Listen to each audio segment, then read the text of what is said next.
তার একটা অবস্থা দেখছ, ওরে আমি 100 বার বলছি যে বন্ধু তুই এরকম করিস না, এরকম করিস। ওরা আমি মানা করছিলাম কিন্তু ও শুনে নাই।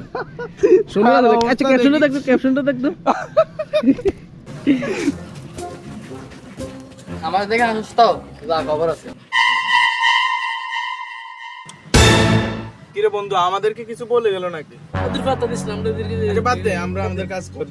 দেখ মানে তোর লোক বন্ধু তুই দাঁড়া দাঁড়া, ওদের ব্যবস্থাটা করতে হবে।